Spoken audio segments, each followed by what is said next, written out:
You're still watching the continent's #1 magazine show with me, Adelani Falashayo Ogorinade, and this is the part of the show where we introduce our perpetual woman of the match right here on the FA show, Auntie Jessica Chidima.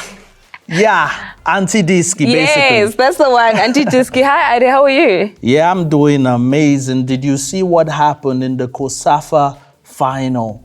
Absolute magic. Yes, Zambia retaining their crown. What do you think about Zambian football at the moment? It's explosive, Ade, and I think somebody who hasn't realized that is really taking Zambia for granted, you know. I'm the stepchild that definitely wants to prove to whoever it is that doesn't think I'll succeed, to show them that I can succeed. They've been doing phenomenally well. I always brag about how they do it so well from all ranks of football. We see the dominance in the under-17 space all the way to the under-20, and now we see what's happening at WAFCON. And I think that just speaks about the consistency. And I think it also relieves a bit of worry when it comes to who is going to then take on the responsibility and the duties when the senior players start to phase out. We always speak about this, that yes, we see a lot of senior teams who hold such a large number on a team, but then who's coming to take in, you know, that space and fill those shoes to make sure that the consistency is still maintained. And Zambia is giving us that example.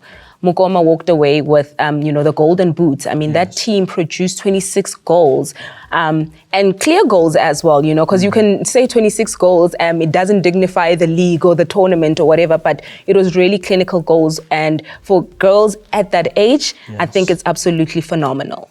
Yes, the Copper Queens, even at COSAFA level, are really doing the business. And we're seeing how Zambian football keeps improving in their league. Zesco United became the champion, and we also see charity shields that involve teams just to improve their football. Incredible to see. Now, recently with the WAFCON, we're going to move on to the WAFCON now because CAF recently released their best 11 list for the group stages. Anybody you feel should have been there? Firstly, congratulations, to the best 11 in the group stages. I think it's one of the toughest stages. People are still trying to find their feet. You're still trying to find your composure. So to be selected as the best 11, even from this stage, is absolutely phenomenal. But for me, one player I can particularly say I hoped they would have been there is definitely Lebohang Ramalepe, vice captain of Banyana Banyana. We know her from Mamelodi Sundowns. I think we're going to get deeper into that conversation about her. Because South Africa versus Senegal, that conversation is coming up. But I wanted to ask you about Algeria and Ghana.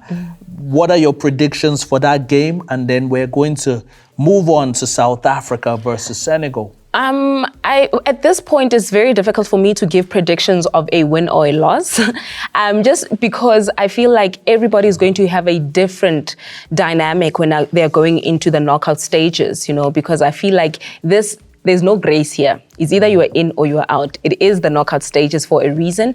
But I think what most of the teams have an advantage of is that now we've seen how everybody else is playing. It's good, to be able to do analysis on your opponent, especially in this current state, to know who are the players to look out for, who are the players to play on.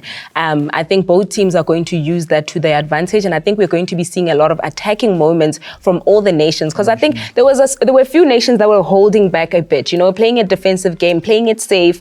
So you think that's Algeria? I mean, this is their first time 100% in their history. They are making it to this level. And again, this is the thing that you don't actually expect, So those moments are going to be very vital and very important to say, let us go for the kill, And I think we're going to see a lot of that from these teams. Oh, speaking of going for the kill, the Lionesses of Teranga versus Banyana Banyana.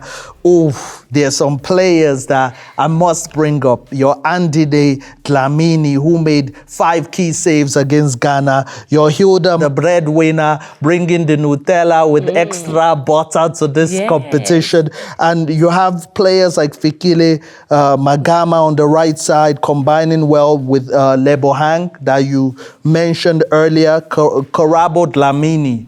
I'm so surprised how she could use both feet. Now tell me, what has impressed you so far about Banyana Banyana, and what do you think they have to do tonight against Senegal to make sure that they don't get shocked? Okay, so Banyana Banyana's progress or progression in, this running has impressed me, I think, from the last game. I think the first game, we give them grace. It's the first game. Everybody's still trying to find their feet.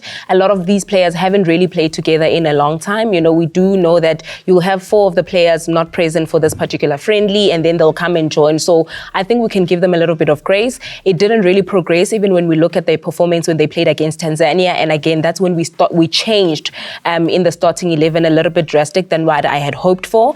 And that threw us off, walking away with the draw against Tanzania. But we saw them really pulling their socks in the third game, finding the right pockets.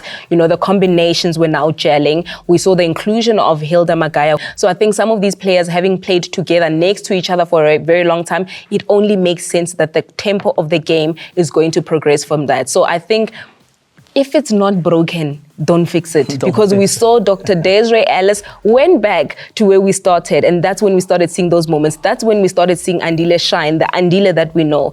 And the leadership of Lebohang Ramalepe, those goals were coming in all the way from the captain, So I think definitely if they keep that momentum, that consistency, they can maintain it. But again, also Senegal comes in knowing very well that they're going to play against the defending champions. So their preparation work will probably be 3 times more than what Banyana Banyana is going to produce. So we hope for the best. Yes, Banyana Banyana are going to be playing a very physical side in Senegal, and let's see how that goes. I think what impresses me the most about Banyana Banyana is just the fact that the goals are spread out throughout the team. You can't pinpoint one exact goal scorer in that team. Incredible. I can't wait to see that one. Well, Auntie Diski, thank you so much for joining us and sharing your lights and insights on the show. Thank you very much for having me, Ade. All right, today I'm not going to ask her for a prediction. We're just going to wait and see what happens. Don't go anywhere after the break. We're still going to be discussing with Essie Khadebe. I have a surprise for you. Stay tuned.